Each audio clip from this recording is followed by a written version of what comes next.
કોંગ્રેસની ટિકિટ ઉપરથી ચૂંટાયા પછી અનેક નેતાઓએ કોંગ્રેસને ટાટા બાય ગવાય કહી ભારતીય જનતા પાર્ટીની ટ્રેનમાં બેસી ગયા. કોઈકને મંત્રીપદ મળ્યું, કોઈક ધારાસભ્ય થયું, અને આવું જ એક નામ છે સીજે ચાવડા. સીજે ચાવડાને ભાજપમાં આવવા માટે કેટલા રૂપિયા મળ્યા? આવો એક ઓડિયો વાયરલ થયો છે. આ કથિત ઓડિયો છે જેમાં લાગે છે કે વાત સીજે ચાવડા કરે છે, પણ શું છે ઘટનાક્રમ તેની વિગતે વાત કરીશ. વૈષ્ણવજન તો તેને કહીએ જે પીડ પરાઈ જાનાને રે.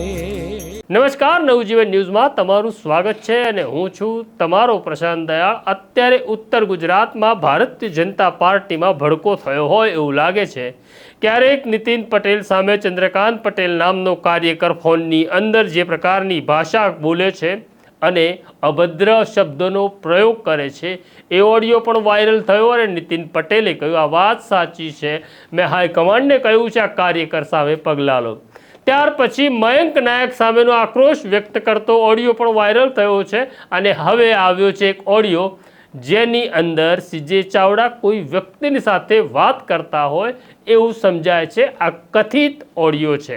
આ કથિત ઓડિયોની અંદર સીજે ચાવડા એવું કહે છે, ભારતીય જનતા પાર્ટીમાં આવવા માટે મને 2 કરોડ રૂપિયા આપવામાં આવ્યા. અમને તો એવું લાગે છે કે સીજે ચાવડાના કદ પ્રમાણે 2 કરોડ રકમ બહુ નાની છે. સીજે ચાવડા કેમ માન્યા હશે? આ કથિત ઓડિયો કહીએ છીએ કારણ કે અમારી પાસે એનો કોઈ આધાર નથી કે આ સીજે ચાવડાનો જ અવાજ છે કે નહીં.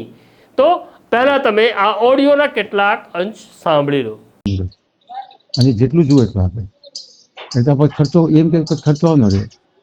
અને મતદાન પૈસા આપીને આપણે મત નહીં જોઈતા, ના પાડે. ખાવા પીવાનું આ તો તાલુકા પંચાયત જે ઉભો હોય ને દારૂની ગાડીઓ બધી આવવાની ચાલુ થઈ ગઈ. કન્ટેનર આવી બીજેપી મંડળ બીજેપી ફાળવે પૈસા તો એને કોઈએ તો આપ્યા ને ના પાર્ટી કોઈ. આ તમને એ કહું છું, તારે હું વિધાનસભા લડ્યો એટલે કોંગ્રેસ મેં આવ્યું એટલે મને 2 કરોડ રૂપિયા આપ્યા. કેટલા કોંગ્રેસમાં આવ્યું એટલે બાકી 50 લાખ ઉપર પૈસો નથી આપતા. અને પછી તમારા સગવડ કરી જે કર્યું કરો. એવું ધારો કે હું કડી હતો તો કડી ઉમેદવાર છે એને 12થી મતદાર લાવવા એટલે આવે. બાકી મતદાર લાવવાના પૈસા કશું જ ના આપે. પૈસા તો આપે. હું તમને કહું, પૈસા જે પેલી બાજુ મંદિરના પૈસા 20,000 રૂપિયા ઠાકો બધા બીજેપી જ ત્યાંથી ઓફિસ જ આપે છે. ઉમેદવાર પૈસાદાર હોય છે, ઉમેદવાર જે સરકાર લે છે. અને કો તો પછી આજુબાજુ સર્કલ વાળા આપે એવા લોકો આપતા ઓફિસ જ લાગે. તને કહું, હું પોતે વહીવટ કરું છું.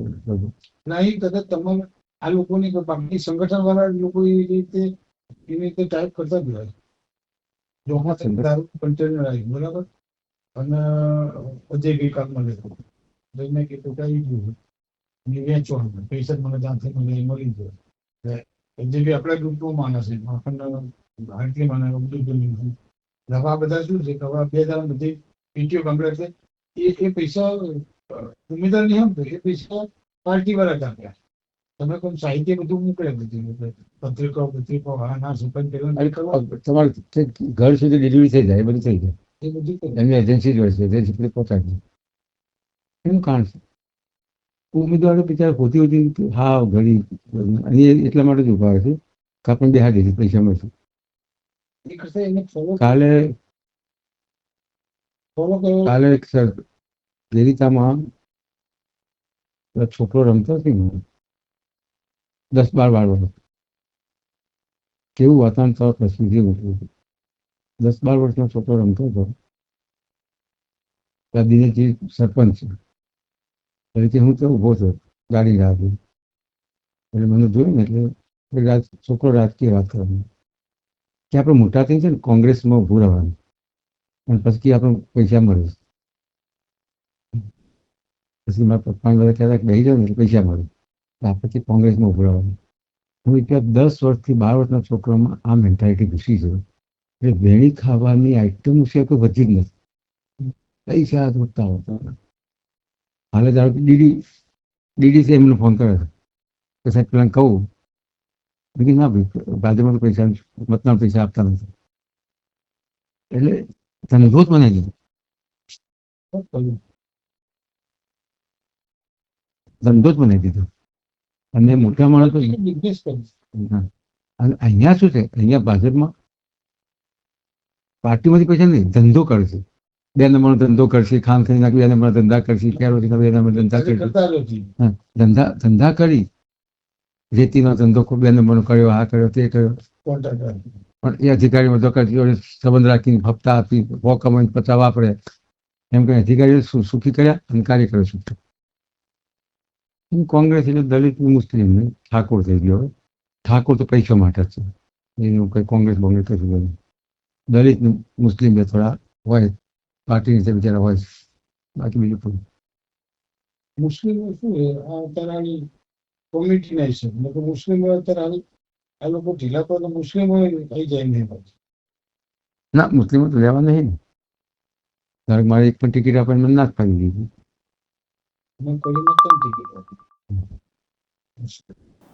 તમે આ ઓડિયો સાંભળ્યો, હવે તમારે નક્કી કરવાનું છે તમે એમના મતદાર છો, એમના કાર્યકર છો, એમના સમર્થક છો કે શું ખરેખર ભારતીય જનતા પાર્ટી કોંગ્રેસના નેતાને પતાવવા માટે આટલી ઓછી રકમ આપે છે. નક્કી તમારે કરવાનું છે કે તમારા નેતાએ કેટલામાં વેચાવાનું છે. નેતા છે એટલે એનો વેચાવાનો અધિકાર તો છે જ. બસ આપણે ભારત માતા કી જય, વંદે માતરમ બોલીને રાજી રહેવાનું છે. આ પ્રકારની સ્ટોરી જોવા નવજીવન ન્યૂઝ જોતા રહો. લાઈક કરો, શેર કરો અને તમારો મત કોમેન્ટ બોક્સમાં મૂકો, કારણ કે આપણે તેના સિવાય કંઈ કરી શકતા નથી, મત આપવા પણ જતા નથી. જય હિન્દ.